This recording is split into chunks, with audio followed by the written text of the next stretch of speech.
Halo, selamat malam. Salam sejahtera untuk kita semua. Oke, kita hari ini ketemu lagi ya dalam Instagram Live. Hari ini kita akan bincang-bincang, akan membahas tentang kolik atau yang sering disebut juga dengan infantile kolik. Nah, jadi kita akan bahas mengenai kolik atau mungkin kalau dicari di itu bahasa Indonesianya kolik ya.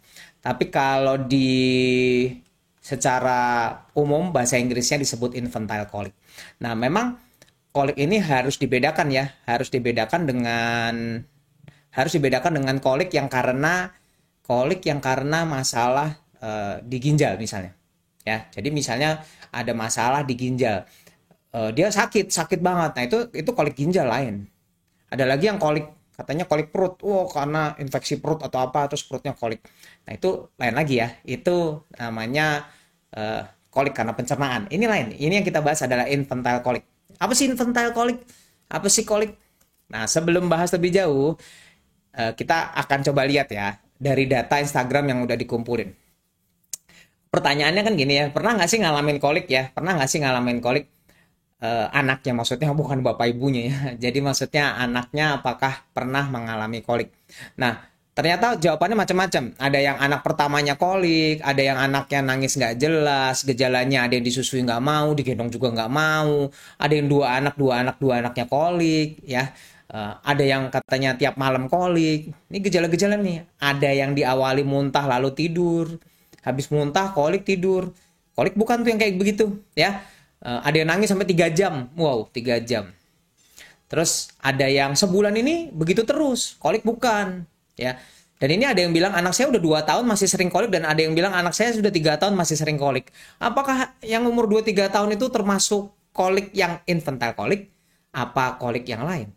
Nah, ini yang kita akan bahas ya. Kita akan bahas hari ini tentang kolik.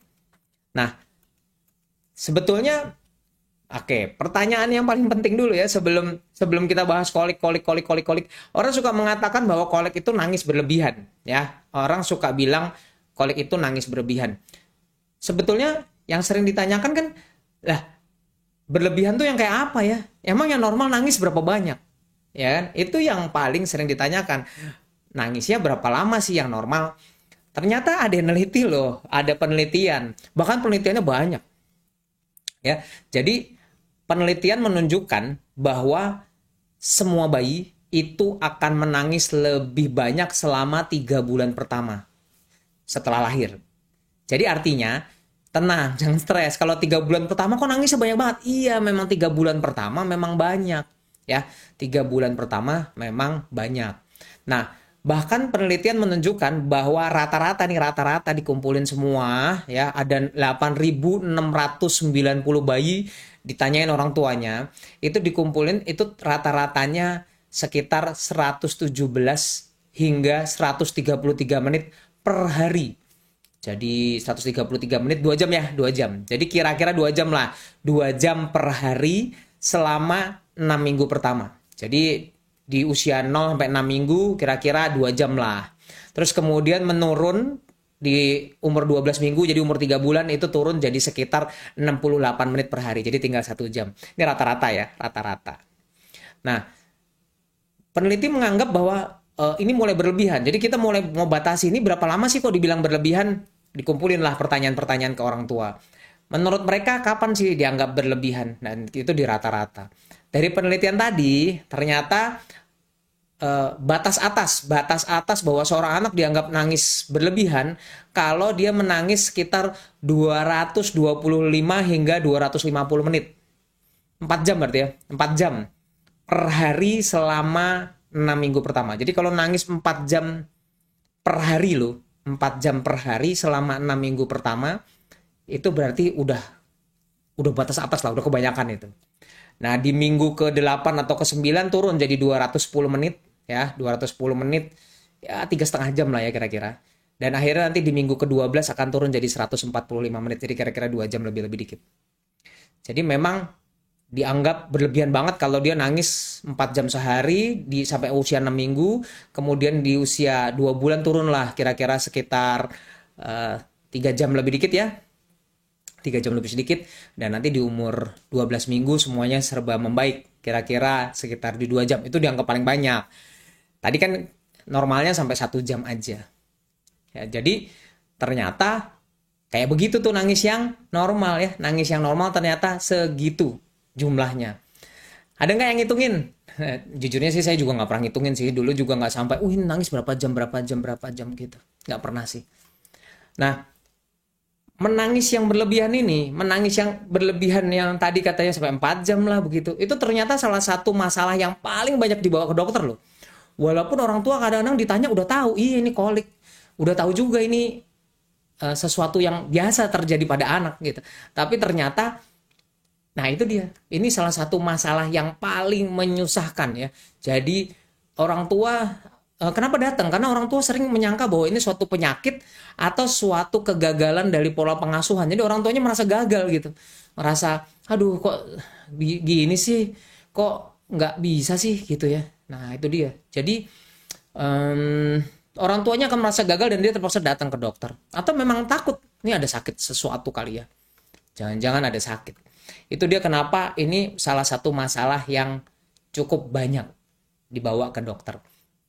Nah, dari rata-rata tadi ya, jumlah nangis itu tadi dihitung itu, yang tadi ingat ya, di 3 bulan pertama memang cukup banyak, setelah itu membaik. Yang banyak rata-rata di 6 minggu pertama, habis itu dia akan menurun sampai umur 3 bulan. Nah, akhirnya dibikin juga lah definisinya. Definisinya kolik akhirnya gimana? Nah, memang ada beberapa definisi, tapi yang sampai saat ini dipakai untuk tujuan penelitian, untuk tujuan seorang dokter mendiagnosis ini kolik gitu ya, itu kalau terjadi lebih dari 3 jam per hari dan terjadinya pada 3 hari per minggu. Tuh. Pada bayi umur kurang dari 3 bulan. Jadi angkanya 3 terus ya. Ini makanya dibilang rule of 3. Jadi aturan 3. Jadi terjadinya, ingat ya, rule of 3. Jadi harus 3. Semua angkanya 3. Jadi terjadinya lebih dari 3 jam sehari. Kemudian terjadinya lebih dari 3 hari per minggu. Jadi harus lebih dari 3 hari per minggu. Paling sedikit 3 hari per minggu. Dan terjadi pada usia kurang dari 3 bulan. Nah, kalau gitu yang tadi umur 2 tahun, 3 tahun gimana? Nah, jadi mesti hati-hati. Mungkin nggak termasuk infantile kolik. Mungkin masuk kolik yang lain. Nah, ada kriteria Wessel yang juga menambahkan lagi. Jadi sama, 3 jam per hari, 3 hari per minggu, kurang dari 3 bulan, dan dikatakan bahwa harus bertahan selama 3 minggu.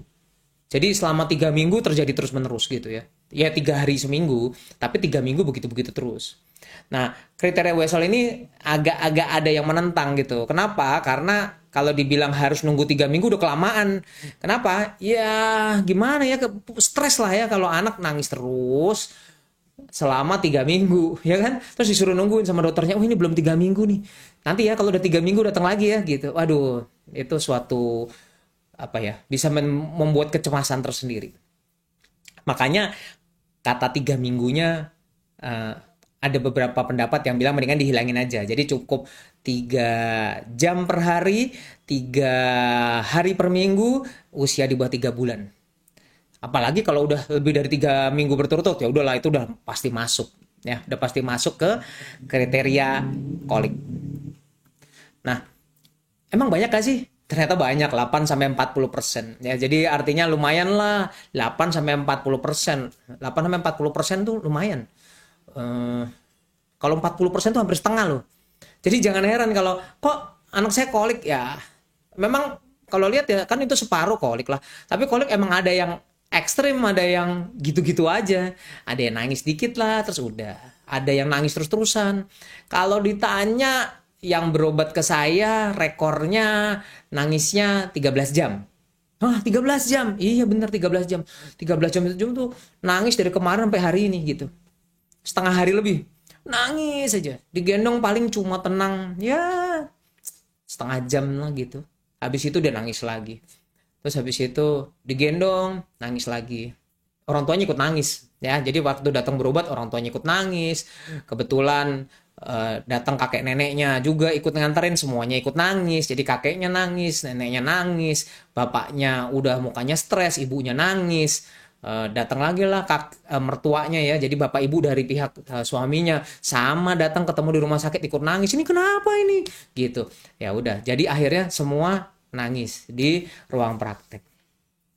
Tapi nanti saya kasih tahu bagaimana menanganinya. Nanti saya kasih tahu di terakhir ya. Jadi kita nanti akan bahas bagaimana menanganinya, terutama yang begitu. Ini nangisnya ekstrim banget. Iyalah ada ya. 13 jam. Mungkin kalau saya juga mungkin udah semi-semi mau nangis juga kali ya kalau 13 jam. Itu sih menakutkan. Nah, apakah kolik ini ada hubungannya dengan sesuatu hal? Misalnya laki perempuan, ternyata enggak, laki perempuan sama aja. Katanya kalau ASI lebih sering kolik, kalau formula enggak. Ada yang bilang kebalikannya, kalau formula lebih sering kolik dibanding ASI, ternyata enggak, sama aja penelitian. Katanya yang prematur lebih sering, ternyata enggak juga tuh ya, sama aja, penelitian menunjukkan bahwa sama-sama aja. Tapi ada tapinya, bahwa memang akan lebih sering kolik kalau kakaknya dulu juga kolik. Nah, itu tadi ingat nggak ada yang tadi saya bahas di depan. Waktu ditanya bagaimana pengalaman tentang kolik, ada yang bilang, "Eh, anak saya yang pertama iya, yang kedua iya." Tuh, bener kan? Jadi memang kalau kalau kakaknya kolik, emang adiknya kemungkinan kolik. Ya, jadi kelihatannya cocok tuh ceritanya.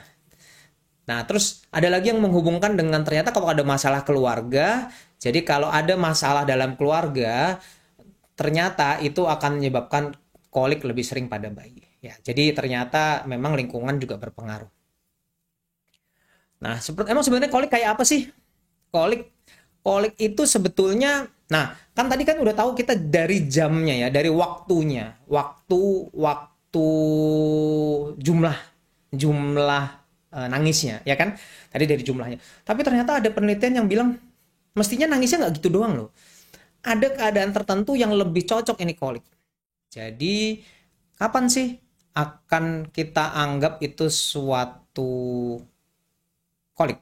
Nah, kalau nangisnya dulu. Jadi nangisnya kolik memang nomor satu katanya paroksismal. Paroksismal itu artinya terjadi pada waktu tertentu mendadak. Jadi dia tiba-tiba muncul terus tiba-tiba hilang. Makanya dia disebutnya paroksismal. Paroksismal itu muncul tiba-tiba. Biasanya ini kolik ini selalu awalnya dan akhirnya jelas. Jadi tiba-tiba awalnya jelas, akhirnya jelas. Ya, jadi gejalanya awalnya jelas, akhirnya jelas. Dan walaupun mulainya jelas, tapi sebabnya nggak selalu jelas. Jadi banyak yang orang ditanya, emang sebelum nangis tadi kenapa? Nggak jelas. Tadi lagi ketawa-tawa, tiba-tiba nangis. Tadi lagi tidur, tiba-tiba nangis. Tadi ada yang lagi nyusuin biasa-biasa aja, terus tiba-tiba nangis. Atau memang dari tadi udah rewel, sekarang nangisnya lebih kuat. Ya, jadi bahwa memang dimulainya jelas, nanti selesainya juga jelas, tiba-tiba dia selesai. Dan kebanyakan pada waktu sore dan malam hari ya. Jadi kalau yang pernah datang ke saya nanya, kok ini sore rewelan ya, kok sore rewelan? Ya itulah dia namanya kolik. Ya, jadi sore atau malam. Ya, sore atau malam. Nah, terus kemudian perbedaan tangisan. Perbedaan tangisannya beda, yaitu tangisannya lebih keras, ya, lebih keras, jadi lebih kenceng dari biasanya. Nadanya lebih tinggi, jadi biasanya high pitch, jadi nadanya biasanya gitu ya. Sekarang jadi gitu, itu lebih tinggi dan bervariasi dalam nada. Jadi kadang-kadang nada tinggi, kadang-kadang rendah, nah gitu. Jadi ganti-ganti, ya. Berbeda dengan ini lebih bergejolak. Jadi dia tiba-tiba nangis kenceng, enakan dikit, nangis kenceng, enakan dikit gitu ya. Bervariasi sekali. Ya, jadi memang gejalanya nangisnya lebih keras, kemudian lebih bervariasi nadanya, lebih bergejolak katanya istilahnya. Dan biasanya orang tua akan bilangnya bahwa ini kelihatannya kayak anak kesakitan lah, kayak ada kayak sesuatu yang mendesak lah, kayaknya anaknya kenapa-napa gitu ya. Jadi itu menurut orang tua penjelasannya kayak begitu, bahwa nangisnya beda kok, nggak seperti biasa ya. Tapi memang betul, kolik memang begitu. Ya, jadi tadi nomor satu cirinya kolik nangisnya adalah bukan cuma waktunya ya, tadi yang 3 jam, 3 hari seminggu, tapi juga bentuknya malam tadi atau sore ya, jadi mendadak kelihatan jelas mendadak waktunya, dan selesainya. Terus kemudian lebih secara kualitatif juga berbeda, yaitu lebih nangisnya lebih kencang. Dan yang ketiga ada keadaan hipertoni namanya. Hipertoni itu anaknya biasanya gimana ya? Kayak mengkakukan badan. Nah, hipertoni namanya juga toni. Toni itu otot. Hiper berlebihan. Jadi kalau hipertoni itu memang apa ya? Anaknya kayak mengkakukan badannya, terus kemudian sampai mukanya merah, bibirnya pucet gitu ya. Kakinya terangkat, yang suka pada bilang kakinya diangkat-angkat. Kakinya diangkat-angkat, jarinya mengepal. Jadi jarinya mengepal, lengan kaku dan tegang atau punggung melengkung. Oh, jadi bisa melengkung-melengkung begitu ya. Jadi punggungnya bisa melengkung, lengannya kaku dan tegang. Nah, itu namanya hipertoni. Dan kemudian orang tua akan sulit sekali menghiburnya. Kok nggak bisa berhenti ya? Nah, itu cirinya ya. Jadi ada 4 tadi. Mendadak, terutama sore malam. Terus kemudian nangisnya lebih kuat atau nadanya lebih tinggi. Ketiga, lebih kaku anaknya, kayak menahan sesuatu. Dan keempat, sulit sekali dihibur. Itu dia yang namanya yang namanya kolik. Jadi udah tahu dong ya sekarang, kolik adalah yang seperti itu. Jadi nggak semua nangis loh. Nggak semua nangis itu kolik. Nah, tangisan kolik itu tidak berbahaya. Nah, ingat ya, tangisan kolik tidak berbahaya baik dalam jangka pendek ataupun panjang. Jadi mau nangis yang 13 jam, mau yang nangis 3 jam, ternyata sama-sama nggak bahaya. Tapi, orang tua dari bayi yang kolik ternyata mungkin akan menyakiti bayinya untuk mencoba menghentikan tangisnya. Coba bayangin. Ya. Jadi ini kenyataan. Jadi tangisan kolik tidak berbahaya, tapi justru malah orang tua, sikap orang tua dan apa yang dilakukan orang tua malah mungkin menyakiti bayinya untuk menghentikan nangisnya tersebut. Nah, dan ternyata bukan cuma itu, ternyata kolik ini salah satu penyebab tertinggi adanya depresi pasca melahirkan, ya, baby blues, ya, depresi pasca melahirkan, dan bahkan salah satu penyebab terbanyak yang membuat orang tua menghentikan pemberian ASI. Loh, kenapa hubungannya sama nyetop pemberian ASI? Ya iya, karena orang tuanya merasa nih nangis terus, lama-lama stres, gara-gara stres ASInya makin lama berkurang. Belum lagi begitu dia nangis terus ya, terus nanti ada tuh yang di sekitarnya tuh ASInya kurang tuh. Padahal anakku udah muntah-muntah kekenyangan. Masih dibilang ya tuh kurang tuh, nangis terus karena kurang. Padahal kan nggak ada hubungannya, ya. Tangisan kolik itu nggak berbahaya ya. Jadi ingat lagi tadi, tangisan kolik tidak berbahaya, tapi ada tapinya ya. Ternyata justru orang tua sering sekali justru malah menyakiti bayinya dan bahkan bisa menyebabkan baby blues dan bahkan bisa menyebabkan penghentian menyusui dini pada ibu yang menyusui. Nah sekarang penelitian menunjukkan bahwa dari 3.259 bayi ya, ini anonim, nggak tahu orang tuanya yang mana gitu ya, tapi dikasih kuesioner. Ternyata ini ada bayi umur 1 sama 3 bulan. Bayi umur 1 sama 3 bulan ditanyain nih orang tuanya nih ya, orang tuanya yang ngalamin kolik loh. Nah, ternyata pada anak yang umur 1 bulan, orang tuanya 2,2% dan yang umur 3 bulan yaitu 3,7% melaporkan pernah membekap, menampar, mengguncang bayi setidaknya sekali karena menangis tuh, coba bayangin. Ini penelitian loh ya. Miris sekali ya. Tapi basicnya ya bisa dimengerti. Kalau yang nangis 13 jam gitu mau gimana lagi ya? Kadang-kadang nangis udah ikut nangis orang tuanya, tetap aja masih nangis juga. Nangis berdua akhirnya gitu ya. Jadi ini penelitian ya. Jadi bahwa 2,2% dan pada anak umur 3 bulan 3,7% pernah membekap, menampar atau menguncang bayi mereka setidaknya sekali karena menangis. Dan ini bahaya sekali loh ya. Terutama mengguncang nih ya. Jadi kalau kita ada bayi ya, kalau ada bayi yang kita guncang-guncang gitu ya. Nih, guncang-guncang gini. Gitu. Nah, apa sih yang kita takutin? Sebetulnya yang paling ditakutin adalah namanya shaken baby syndrome ya. Jadi shaken baby syndrome itu adalah seorang anak kalau ternyata di guncang-guncang begini ya, kalau diguncang-guncang begini, itu ternyata kepalanya akan terangguk-angguk begini ya. Jadi kepalanya akan terangguk-angguk dan itu ternyata karena lehernya belum kuat, jadi dia akan goyang-goyang, akhirnya ternyata otaknya akan mengalami benturan di dalam. Ya, jadi dia akan mengalami perdarahan otak dan akan menyebabkan kematian. Jadi bahaya sekali ya kalau kita sampai marah terus gini, kok kamu koyak nggak berhenti berhenti nangis misalnya begitu ya. Jadi itu akan sangat berbahaya sekali, berbahaya banget banget banget banget ya. Jangan sekali-sekali mengguncang-guncang bayi, baik mau main-main kayak mau marah kayak semuanya nggak boleh ya. Jangan sampai mengguncang-guncang bayi karena itu akan menyebabkan shaken baby syndrome ya. Jadi tidak perlu. Lagi pula nggak ada gunanya juga. Anaknya bukan tambah berhenti nangis, tapi malah tambah nangis. Kenapa? Karena ya itu tadi, anaknya kan terus jadi perdarahan otak. Kalau perdarahan otak, akhirnya anaknya malah rewel. Namanya juga kesakitan. Sebetulnya kenapa sih kolik?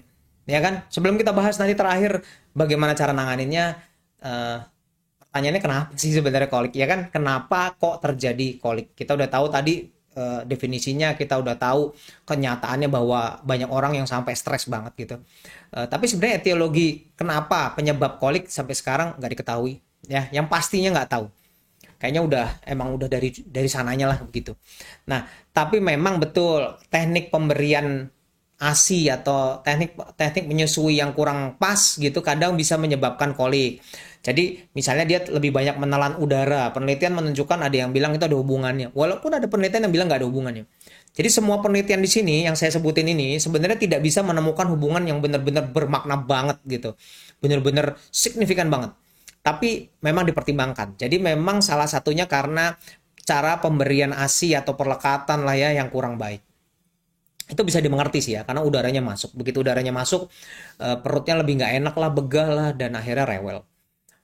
Eh, Alergi susu sapi atau intoleransi intoleransi protein susu sapi itu juga hubungannya sampai sekarang nggak begitu jelas. Apakah ini sakitnya jadi intoleransi susu sapinya menyebabkan dia kolik terus rewel atau justru intoleransi susu sapinya memang udah langsung bikin rewel? Nggak terlalu jelas nih hubungannya. Tapi memang ada hubungannya. Secara dipertimbangkan dipikir-pikir ada hubungannya. Penelitian juga malah bahkan ada yang mencoba menggunakan susu-susu yang suka dibilang apa ya hipoalergenik, hidrolisat tuh ya, yang hipoalergenik, hidrolisat itu yang suka dibilang PHP, yang gitu-gitu deh ya. Nah, itu ternyata memang penelitian ya ada hubungannya. Jadi ada yang bilang ini bisa memperbaiki, walaupun ada penelitian yang bilang biasa-biasa aja. Tapi memang ada beberapa penelitian yang bilang itu bisa membantu. Jadi artinya mungkin betul protein susu sapi juga salah satu yang bisa mempengaruhi. Terus kemudian laktosa. Nah, laktosa, intoleransi laktosa katanya ada hubungannya. Nah, yang ini penelitian kelihatannya nggak terlalu jelas yang ini. Tapi kalau yang tadi mungkin ya perlekatannya nggak pas, protein susu sapi, tuh ya, itu mungkin ada hubungannya. Terus abis itu katanya karena ususnya belum sempurna, ya mungkinlah ini ada hubungannya. Makanya dia seiring waktu membaik. Terus katanya ususnya geraknya berlebihan, namanya hipermotilitas. Ini juga penelitiannya nggak terlalu jelas ya. Jadi ada yang bilang oke, ada yang bilang nggak oke. Jadi kalau berlebihan gitu nggak terlalu jelas. Terus kemudian katanya mikroflora tinja. Jadi ada apa ya? Kuman baik, kuman-kuman ditinja katanya berpengaruh. Nah, ini ada. Memang penelitian menunjukkan sebagian ada hubungannya. Bahwa yang memang kuman E. coli-nya, kemudian Klebsiella. Jadi jumlah kumannya lebih banyak, ya lebih sering mengalami kolik. Tapi ada kuman baik yang bisa mengurangi kolik, yaitu salah satunya adalah Lactobacillus ya. Lactobacillusnya nggak semua Lactobacillus, yaitu Lactobacillus reuteri yang menunjukkan signifikansi perbaikan kalau diberikan. Tapi nanti itu kita bahas di belakangan tentang pengobatan. Jadi memang eh, penyebab pastinya nggak jelas sih. Tapi ini penelitian-penelitian ada yang bilang, ada nggak sih hubungannya sama asap tembakau? Jadi maksudnya nikotin, ada yang rokok lah di rumah segala macam. Nah, ternyata, iya betul. Walaupun hubungannya tidak secara signifikan, tapi betul ada kenaikan jumlah anak yang kolik pada ibu yang merokok atau ibu yang terpapar asap rokok. Jadi buat ibu yang merokok, terus anaknya kolik, ya coba pertimbangkan itu merokoknya kapan mau berhentinya. Atau kalau misalnya anaknya kolik, ibunya nggak ngerokok, tapi suami yang ngerokok, coba dipertanyakan. Jangan-jangan memang suaminya yang gara-gara suaminya, anaknya jadi koliknya jadi lebih hebat. Ya, ayo dong, demi anak, daripada rewel-rewel terus, coba stop dulu lah itu ngerokoknya ya. Jadi memang ada penelitian yang menunjukkan jumlah yang meningkat. Walaupun apakah bermakna drastis? Enggak juga sih. Tapi ya kalau udah rewel 13 jam, apa sih yang nggak dilakukan demi anak, ya kan? Nah, ada hubungannya katanya sama migrain di kemudian hari. Wah, itu penelitiannya jauh banget ya. Jadi kolik di waktu kecil terus katanya migrain di kemudian hari. Tapi ternyata betul ya, memang ada hubungannya katanya. Saya suka migrain, jangan-jangan dulu waktu kecil kolik. Tapi nggak tahu juga sih. Ya, jadi ada katanya hubungannya. Oke, jadi kita udah tahu nih semua serba-serbi tentang kolik. By the way, yang tadi udah kasih pertanyaan, minta maaf ya. Kalau bisa sih join lagi. Soalnya kasih pertanyaan lagi ya. Soalnya tadi hilang gara-gara putus. Nah, sekarang kita mau bahas tentang pertanyaan yang paling penting. Terus harus diapain dong kalau kolik? Ya, kalau kolik harus diapain? Ya, saya senang Anda bertanya. Karena ini yang paling penting. Sekarang kalau udah kolik terus mau ngapain kita? Kalau udah nangis begitu. Nah, ternyata nanti ada pengobatan lini pertama, lini kedua gitu ya. Tapi yang paling penting adalah nomor satu adalah pengetahuan oleh orang tua. Jadi yang paling penting ternyata yang benar-benar berpengaruh adalah pengetahuan oleh orang tua. Jadi orang tua harus mengerti bahwa jadi ternyata hasil lebih baik pada orang tua yang mengerti bahwa kolik ini sebenarnya nggak usah ditakutin karena nggak ngapa-ngapain juga. Jadi untuk orang tua yang bisa nerima, udahlah ini kan kolik nggak ada apa-apa. Itu ternyata hasil anaknya justru lebih baik, ya lebih tenang, bayinya lebih baik. Terus kemudian bahwa orang tua juga tahu bahwa oh ini nanti akan sembuh sendiri.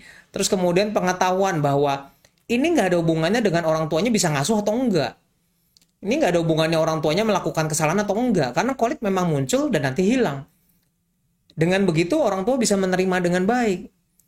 Bahwa oh ini bukan salah saya gitu. Karena begitu terpikir ini salah saya, ya memang akan bayinya malah tambah rewel ya. Terus kemudian orang tua harus mengerti bagaimana cara menenangkan bayi. Nah itu nanti yang berikutnya ya. Dan kita selalu mendorong orang tua untuk istirahat. Kalau orang tuanya udah stres, aduh udah nggak ngerti lagi mau ngapain, ya udah istirahat aja dulu, santai, istirahat dulu. Sehingga nanti kalau udah capek, titip dulu ke suami ya. Suami bantuin ya, jangan nggak bantuin.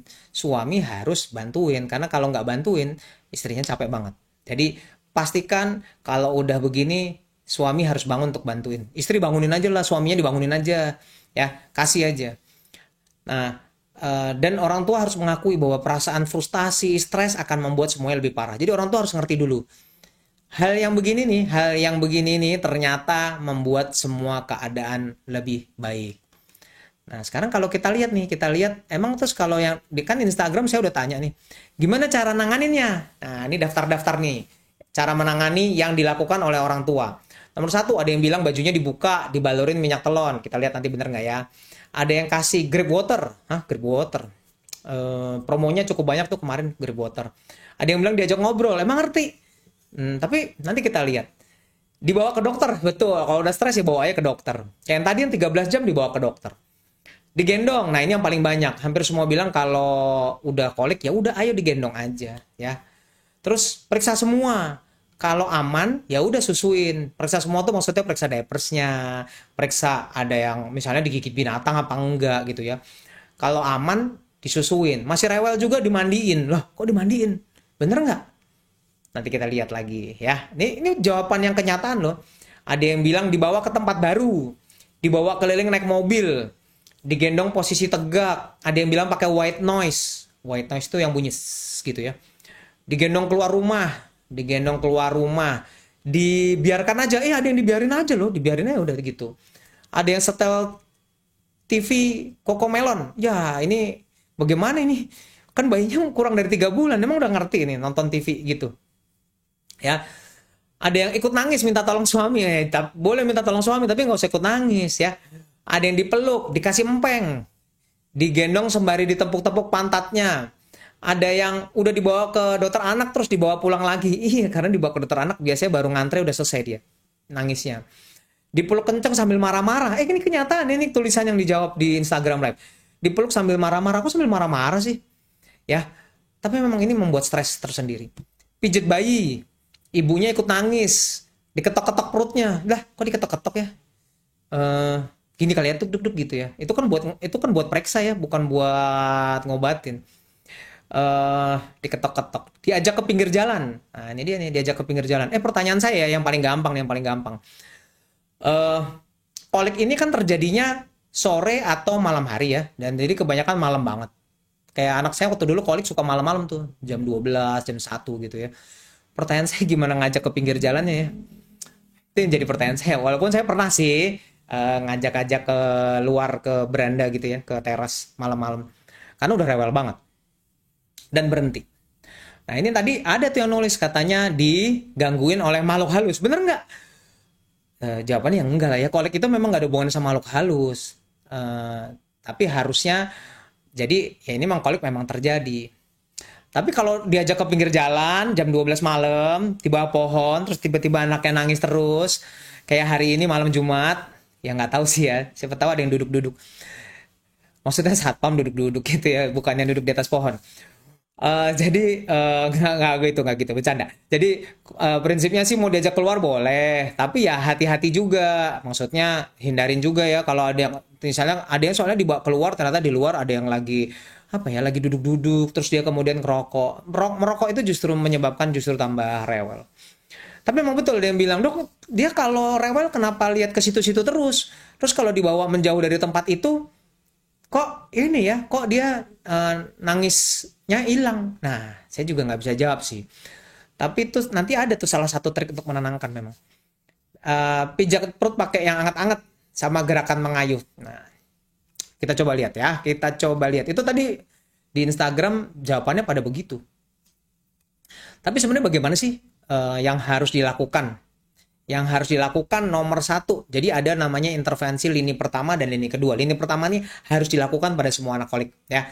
Jadi diingat ini adalah yang harus dilakukan pada semua anak kolik. Nomor satu adalah perbaiki teknik menyusuinya. Ya, nomor satu lini pertama ini dipilih untuk sesuatu yang tidak berbahaya dan tidak membutuhkan biaya mahal. Jadi ini adalah pilihan pertama. Buat semua yang ngalamin bayinya kolik, jangan stres.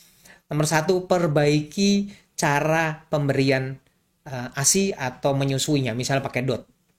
Gimana caranya? Hati-hati. Misalnya ternyata kalau masuk udaranya lebih banyak, itu akan menyebabkan anaknya lebih sering kolik. Terus kemudian posisinya nggak bagus ya. Tadi posisi nempelnya, posisi duduknya, posisi tidurnya. Nah, tidak bersendawa. Jadi justru harus cukup bersendawa ya. Atau kurang asinya. Kurang asinya itu juga ternyata bisa nyebabin koliknya jadi berlebihan. Nah, kemudian nyusuinnya sambil botolnya tuh. Botolnya hati-hati ya. Kalau yang pakai botol, kalau botolnya rata itu akan nyebabin udaranya masuk.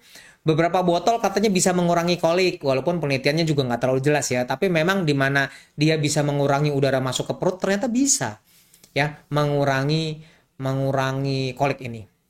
Nah, perubahan teknik nyusui. Jadi misalnya tadinya posisi nyusunya sambil tiduran di tempat tidur. Coba deh kalau sambil duduk gimana? Capek? Iya, tapi kan lumayan ya kalau anaknya nggak nangis. Jadi ini memang individual sekali, tapi basicnya bisa dicoba karena kan gratis ya. Orang cuma pindah posisi nyusuin, cuma coba perlekatannya dibetulin. Kalau memang kelihatannya susah banget ya anaknya kok nyusuinnya susah banget nempelnya, mungkin gini, begitu-begitu terus itu kan udaranya masuk tuh.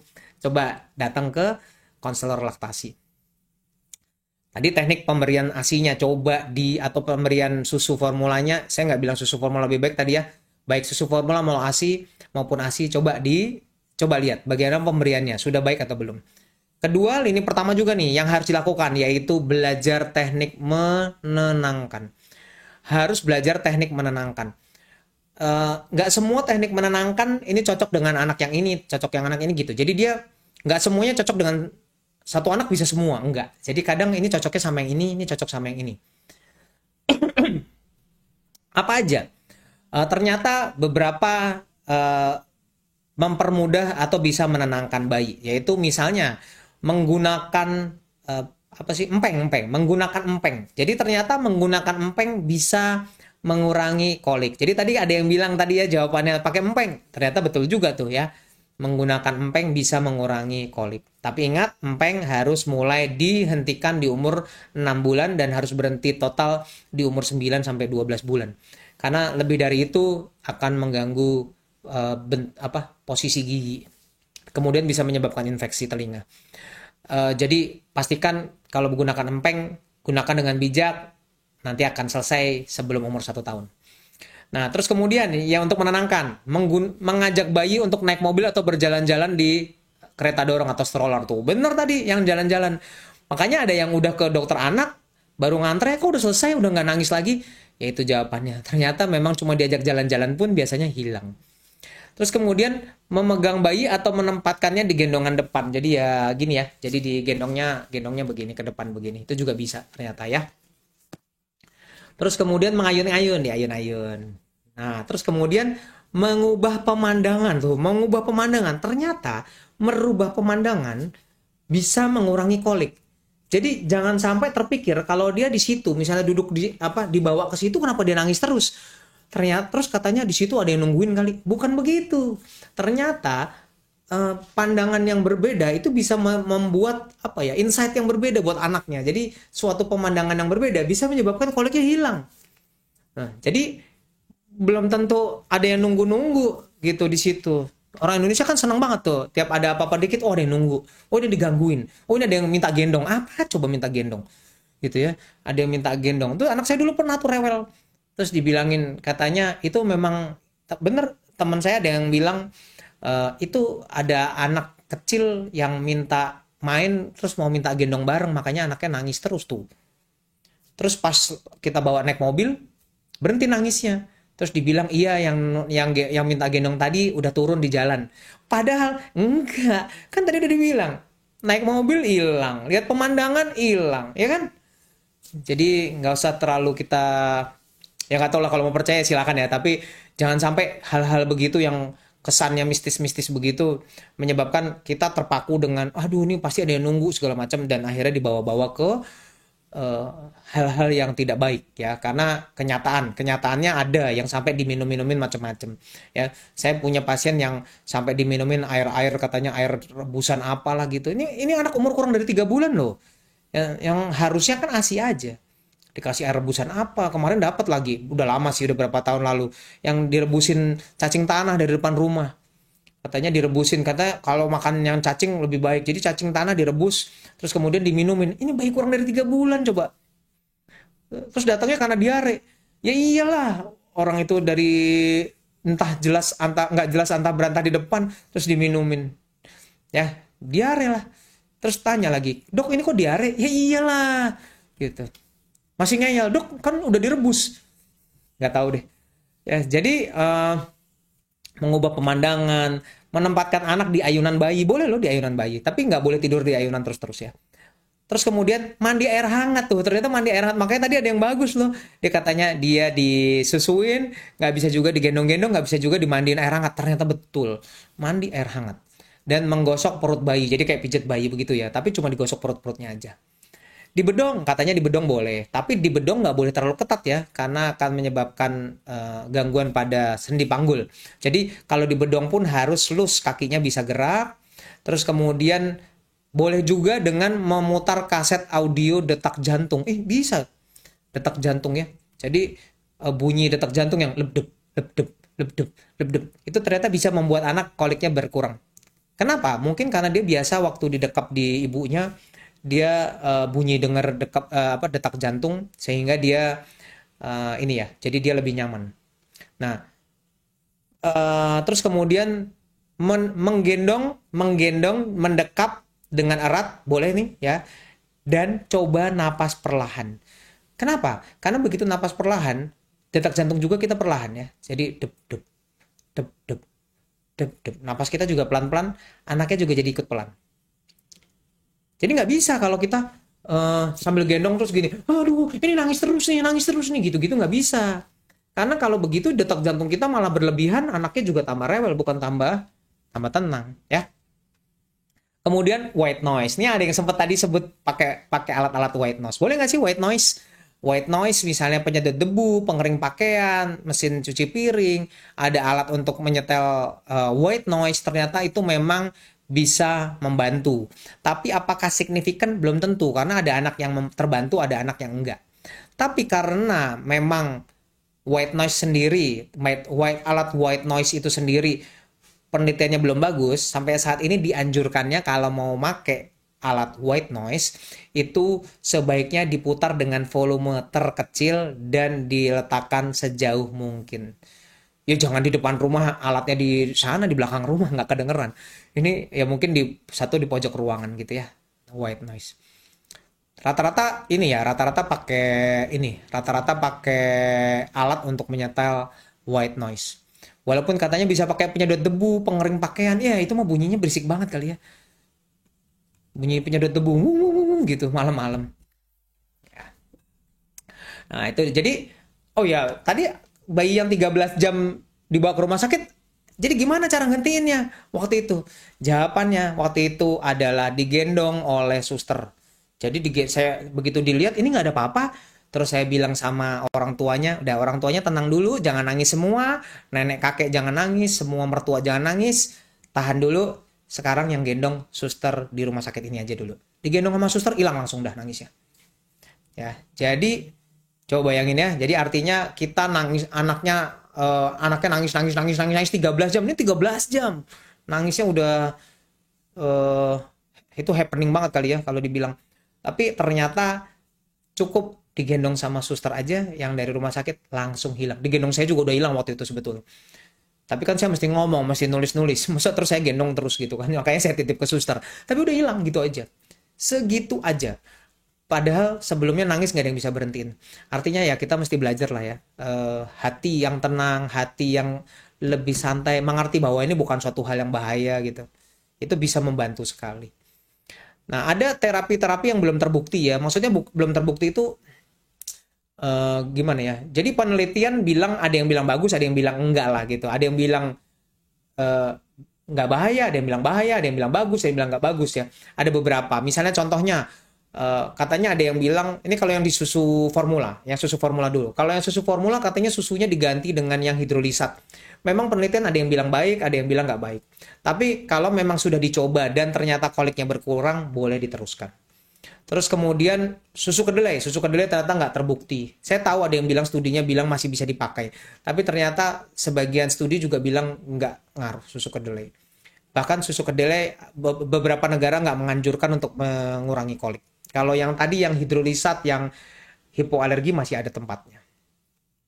Kalau yang ASI gimana? Kalau yang ASI ternyata eh, beberapa dokter akan menyarankan memberikan namanya probiotik ya, Lactobacillus reuteri. Jadi ternyata probiotik ini bisa membantu untuk mengurangi kolik pada anak-anak yang kolik dan ibunya ASI full. Memang penelitiannya ada yang bilang biasa aja, ada yang bilang bagus. Tapi memang ini kan no harm ya, jadi mau dikasih juga boleh. Tapi penelitian tidak menganjurkan untuk pencegahan. Jadi nggak semua anak, wah jangan biar nggak kolik dikasih itu aja. Enggak. Kalau memang tetap mengganggu, boleh. Ya, boleh dikasih. Jadi nggak semua harus dapat probiotik. Sebaiknya hanya beberapa aja yang membutuhkan. Itu pada yang ASI. Lebih baik tadi, bagaimana menenangkan dan bagaimana posisi menyusui ternyata bisa lebih baik dibandingkan menggunakan obat-obatan. Ini yang nggak dianjurkan penggunaan laktase, sukrosa, dikasih gula gitu. Terus kemudian simeticon itu kayak katanya untuk ngobatin kolik gitu, tapi itu ternyata nggak terbukti. Obat herbal ya, ada yang katanya teh herbal, ada campuran air macam-macam. Ini anak kecil loh, ini anak bayi tuh, kurang dari 3 bulan. Ya jangan macam-macam. pengobatan homeopati juga ternyata nggak dianjurkan karena nggak ada satupun yang terbukti bisa mengurangi kolik. Terapi manipulatif tuh, katanya ada chiropraktik, osteopati, wih macam-macam nih. Ternyata juga nggak terbukti tuh ya, jadi nggak dianjurkan untuk dilakukan. Akupuntur juga ternyata nggak terbukti juga ya. Akupuntur walaupun katanya ada yang beberapa berpengaruh kalau akupunturnya memang yang dokter baik loh, yang memang ada yang ada secara teori ada, tapi itu adalah apa ya, bukan lini pertama. Lini pertama coba bagaimana kita menenangkan bayinya ya. Coba kita lihat pertanyaan-pertanyaannya masuk. Ternyata ngomongin kolik aja banyak juga ya, karena ternyata kolik ini sendiri memang ini ya, kolik ini sendiri ternyata memang bisa membawa masalah tersendiri. Minum dulu ya. Nah, dok maaf kalau bayi minum kopi apa tidak kolik? Lah yang ngasih kopi ya juga siapa juga ya. Ini kalau bayi minum kopi, pertanyaannya kenapa bayi minum kopi? Supaya nggak kejang dok. Nah itu nggak ada hubungannya ya. Jadi jangan dikasih-kasih. Jadi nggak boleh, bayi tidak boleh diberi kopi ya. Jangan sekali-sekali bayi diberi kopi. Untuk mencegah kejang juga itu suatu hal yang nggak ada hubungannya, hoax lah itu ya. Jadi nggak ada hubungannya antara memberi kopi dengan ngurangin kolik. Malah harus hati-hati, dikasih kopi anaknya nggak bisa tidur, bisa menyebabkan sakit mah pada anak, akhirnya malah rewel ya, bukannya kurang koliknya malah menjadi-jadi. Jangan ya. Anak saya dibalurin bawang. Wih, ini banyak loh masian yang dikasih bawang ya. Eh Menurut saya sih bawangnya buat digoreng aja lah, udah jangan ditaruh-taruh di perut ya. Karena bawang bisa panas banget. Bawang bisa panas banget dan nggak steril. Saya dulu pernah dapat waktu saya tugas daerah, seorang anak sakit berat gara-gara dia diolesin bawang di perutnya, terus kemudian terjadi infeksi karena dia ada luka di perutnya dan akhirnya masuklah itu si bawangnya ke dalam lukanya dan akhirnya infeksi berat loh sampai nggak sadar. Kok serem banget sih cuma gara-gara bawang? Iya, kalau lagi nasibnya begitu ya memang bahaya. Jadi hindarilah hal-hal yang nggak steril begitu. Ya, jadi jangan. Bawangnya untuk masak aja. Dok, bayi yang full minum Sufor PHP apakah boleh dikasih probiotik? Em, Sebenarnya boleh-boleh aja sih. Kan tadi dibilang dikasih probiotik boleh-boleh aja. Tapi pertanyaannya ngapain dulu? Kalau untuk mencegah, memang ada pendekatan sekarang semua anak katanya yang pakai formula dikasih probiotik. Tapi itu mendingan tanya ke dokternya ya. Saya nggak bilang itu suatu hal yang jadi standar gitu ya. Bukan. Saya nggak bilang begitu. Nah, saya sampai semua keluarga nginep di rumah gara-gara anak kolik. Wih, rame dong. Dulu dokter Helbo sampai suruh ganti susu. Wah ini kalau susunya yang disebut ini untuk anak 1 tahun loh. Jadi sampai keluarga nginep semua. Nggak perlu sampai begitu ya. Tapi memang kalau perlu kita udah capek banget betul. Nggak apa-apa. Ada yang bantuin itu baik. Nah, yang penting orang tua tenang, anaknya tenang betul. Makanya yang tadi yang 13 jam dikasih suster bisa berhenti. Ya iya karena susternya tenang. Ya kan?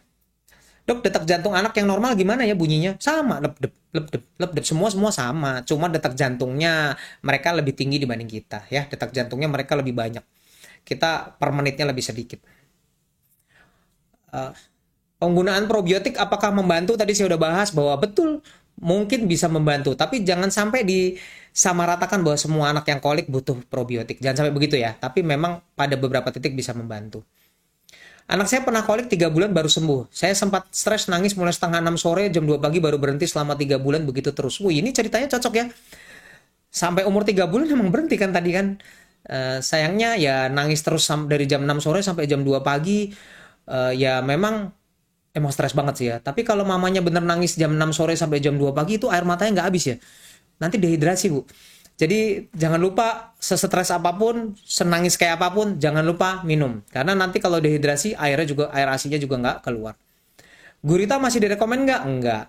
Malam-malam mandi boleh nggak dok? Nah ini pertanyaan penting juga nih. Sekarang kalau koliknya jam 2 subuh jam 3 subuh gitu ya, terus anaknya perlu dimandiin nggak? Kalau menurut saya sih cari yang lain sih, cari cara lain. Jangan, nggak usah terlalu juga harus dimandiin tengah malam gitu ya. Repot juga kali ngeluarin apa ya, ngeluarin ember segala macem. Saya dulu sampai depresi dok, akhirnya setelah lama bisa teratasi dengan melipat ngangkat kaki anak ke arah muka. Sehingga anak bisa kentut or tummy time. Itu juga bisa membantu ya.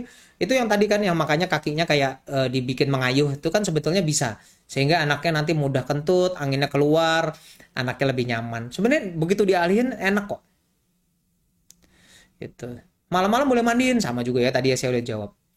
Sepupu saya juga gitu dok, digendong orang lain nggak mau, terus digendong mamanya udah nggak nangis, terus orang yang ditangisi sepupu itu dilihat ada yang nunggu katanya. Nah, sama juga deh kayak anak saya tadi. Kalau anak saya tadi dibilangnya malah ada yang minta gendong, lah minta gendong.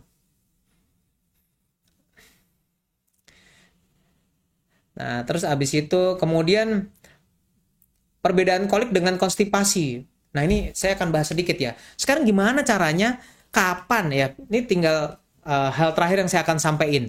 Tadi kita udah tahu gimana cara nenanginnya, gimana kolik itu penting ya untuk dikenali. Dan sekarang bagaimana membedakan bahwa ini beneran kolik atau bukan. Jadi kita harus kenali bahwa ada hal lain loh yang ternyata rewel-rewel juga tapi bukan kolik. Apa aja? Nah, yang nomor satu adalah bahwa kita harus lihat detak jantungnya. Kalau, tapi ini lebih ke dokter ya. Jadi, oke, maksudnya gini, orang tua bisa lihat bahwa pas nangis gimana, biru nggak, sampai pucet nggak. Kalau bener nangis sampai biru, sampai pucet, sampai anaknya kelihatan lemas, oke lah itu dibawa. Mungkin ada hubungannya sama masalah jantung. Kalau dia ternyata nangis sambil ada memar-memar, kok ada memar-memar, nangis kok ada memar-memar ya biru-biru, tolong dibawa, jangan-jangan ada benturan yang mamanya atau papanya nggak tahu. Maksud saya, siapa tahu ada orang rumah yang mukulin loh, ya kita nggak tahu, kalau dititip sama mbak, ada aja kan ini cerita yang kayak gini. Nah, kalau anaknya lemes banget, nangis terus tapi lemes banget, anaknya keplek banget dok, itu harus dibawa karena mungkin ada hubungannya dengan penyakit-penyakit neuromuskular, artinya penyakit-penyakit otot itu atau gangguan saraf ya. Jadi kalau anaknya lemes banget, tolong dibawa. Mungkin ada penyakit-penyakit yang lain. Jadi tadi ya nangis terus tapi sambil anaknya pucat, biru, nangis sambil ada memar-memar, nangis tiba-tiba anaknya kok lemes banget. Terus kemudian kalau nangis tapi pertambahan berat badannya juga nggak naik, kalau itu mungkin asupannya yang kurang. Ya, jadi jangan sampai dibiarin, nggak apa-apa nangis, tapi berat badannya nggak naik-naik. Jangan gitu. Ini artinya nangisnya karena berat badannya nggak naik, ya. Nutrisinya kurang. Muntah hijau, tuh. Nangis sampai muntah, mungkin terjadi. Tapi kalau nangis sampai muntah hijau, itu nggak benar. Muntah hijau itu artinya empedu, ya. Cairan empedunya keluar, itu pasti sumbatan, sumbatan di usus. Muntah sampai proyektil itu nyembur. Jadi kalau muntah kan gini, gitu ya. Yang lagi makan sore ya, muntah tuh gitu. Kalau bior gitu, bior tuh hati-hati. Tekanannya artinya tinggi. Bisa masalah di otak atau di pencernaan. Terus kemudian BAB-nya ada darah tuh. Itu juga nangis sambil BAB berdarah. Itu mah suatu hal yang masalah ya. Itu bisa alergi susu sapi atau memang ada luka di pantat. Makanya anaknya nangis terus. Terus kemudian dulu anaknya suka tiba-tiba nggak ada apa-apa, tiba-tiba nangis sama ada gerakan-gerakan mengkakukan badan yang cuma sebelah misalnya. Itu mungkin kejang, tolong dibawa. Dan kemudian yang tadi, coba dilihat bagaimana aspek keluarganya. Jangan-jangan keluarganya emang ada masalah, itu juga harus dilihat. Nah itu hal-hal yang harus diwaspadai karena ternyata hal-hal yang kayak begitu itu akan membuat itu bisa menjadi petunjuk bahwa sebenarnya koliknya ini bukan disebabkan karena kolik doang. Jadi nangisnya karena ternyata sebab lain yang lebih bahaya, ya. Kalau anaknya sudah pup terus agak santai lebih enak gimana? Nah, itu memang kolik kebanyakan begitu. Nah, hati-hati pada anak yang setiap habis nyusu kok dia nangis, setiap habis nyusu dia nangis. Itu mungkin ada hubungannya sama GERD ya, yang suka gumoh atau ada hubungannya sama alergi susu memang. Dok, kolik bisa berpengaruh ke otak nggak? Nggak. Jadi memang sampai saat ini terbukti bahwa mau nangisnya yang ekstrim kayak tadi tuh yang 13 jam, mau yang cuma 1 jam, ternyata nggak ada hubungannya dengan otak. Karena otak akan tetap baik-baik saja. Ya. Jadi jangan distres-stresin. Kalau udah menggeliat terus, kalau udah buang angin atau pup baru agak kaleman. Ya ini yang tadi ya. Jadi kalau udah pup udah enakan, apakah ini termasuk kolik? Mungkin termasuk kolik. Tapi memang kolik kebanyakan gitu. Kalau udah kentut, udah BAB, kebanyakan udah enakan. Tapi yang kuncinya adalah kalau yang udah pernah ke saya, memang selain saya akan selalu bilang kuncinya adalah di mana kita lebih tenang. Kolik itu nggak selalu dari lahir langsung melejit-lejit ya. Jadi jangan sampai biasanya pengalaman kebanyakan di umur 1 bulan lah mulai meningkat, di umur 2 bulan kelihatannya cukup menjadi-jadi, di umur 3 bulan menghilang. Jadi kita punya kesempatan belajar kok ya. Jadi jangan heran. Saya selalu bilang saya punya anak udah dokter anak loh. Saya punya anak udah dokter anak. Itu aja menyebabkan stres tersendiri ya. Lumayan stres juga. Tapi pastiin bahwa kita belajar buat lebih tenang, belajar. Tapi saya stresan dok. Belajar, semuanya belajar lebih tenang, belajar lebih santai ya. Karena Anda nggak sendirian. Tadi dibilang 40% loh. 40% kan hampir 50% ya. Kalau disertai muntah gimana? Kalau disertai muntah tadi, takutnya ada hal yang lain ya. Jadi kalau dia kolik pakai muntah, jangan-jangan mungkin alergi susu sapi. Apakah kolik bisa terjadi pada orang dewasa? Ini lain. Ini kolik infantil ya. Gitu. Karena kolik infantil ini memang pada bayi saja, bukan pada dewasa. Yang dewasa kolik lain. Ya. Anak saya kolik sampai 4 bulan ternyata redundant kolon. Nah, ini mesti hati-hati. Kalau anaknya memang koliknya tadi berlebihan setelah umur 3 bulan kok masih melejit-lejit atau bertambah parah. Kayak tadi ada yang umur 2 tahun, ada yang umur 3 tahun. Ya itu memang harus diperiksa. Takutnya ada masalah di pencernaannya. Ya. Kelihatannya semua pertanyaan ada beberapa ya yang baru masuk tapi kelihatannya sama aja. Jadi ciri khas kolik tadi saya udah bahas di depan ya. Jangan lupa kolik adalah menangis. Tadi kita secara cepat kita simpulin kolik menangis. Ingat tadi peraturan 3, lebih dari 3 jam, lebih dari 3 kali seminggu pada usia kurang dari 3 bulan. Ya, itu yang penting. Dan biasanya nangisnya mendadak, jelas mendadak, nggak ada apa-apa tiba-tiba nangis dan nanti tiba-tiba berhenti. Biasanya pada sore atau malam hari, anaknya biasanya nangisnya lebih kuat atau lebih tinggi nadanya, anaknya biasanya mengkakukan badannya dan sulit sekali dihentikan dengan ditenangkan. Ya, ditenangkan biasanya sulit. Tapi nah sekarang solusinya gimana? Solusinya adalah hati yang tenang adalah the best ya. Tetap tadi lini pertama adalah bagaimana kita lebih tenang menenangkan anaknya dan bagaimana posisi menyusui juga ternyata cukup berpengaruh ya. Ingat, harus tenang, harus tenang. Begitu kita panik, bayinya lebih panik lagi. Dia bisa ngerasain apa yang ada di emosi kita. Begitu kita stres, kenapa nangis terus? Dia malah tambah nangis. Itu yang selalu saya sampaikan kalau datang ke praktek saya. Begitu mamanya nangis, anaknya akan ikut nangis. Jadi jaga hati, jaga pikiran kita, santai, lebih tenang. Kalau Anda udah merasa stres, Anda merasa udah nggak sanggup, Anda nggak sendirian kok. Silahkan minta tolong kepada suami, kepada orang terdekat yang ada di rumah. Tenangkan pikiran, titip, minum dulu, istirahat dulu, izin sama suami bilang saya tidur dulu ya sebentar, itu akan merefreshing banget. Oke, jadi kolik ini memang suatu hal yang nggak bahaya tapi memberikan stres tersendiri kepada semua orang tua dan kita semua mungkin pernah ngalamin termasuk saya. Dan saya pernah ngalamin semua kok, 3 anak saya kolik. Dan itu memicu stres tersendiri. Oke, waktunya kelihatannya udah habis. Jangan lupa bahwa kolik ini tidak berbahaya. Jadi buat semuanya mudah-mudahan bisa memperjelas tentang kolik ini, lebih santai dalam menghadapinya. Kalau Anda stres, ada loh perkumpulan-perkumpulan orang tua yang hubungannya tentang anak-anak yang kolik berlebihan. Silahkan tanya ke dokter. Mudah-mudahan bisa mendapatkan penjelasan sehingga Anda nggak stres lagi. Oke, terima kasih buat semua yang udah join. Minta maaf tadi internetnya sempat putus. Mudah-mudahan semua yang disampaikan hari ini bisa membantu Anda. Dan ingat, tetap jaga jarak, cuci tangan yang baik, hindari kerumunan karena pandemi belum selesai. Dan kita akan ketemu lagi minggu depan dengan topik kesehatan anak yang berbeda. Oke, terima kasih buat semuanya. Salam sejahtera. Sampai jumpa.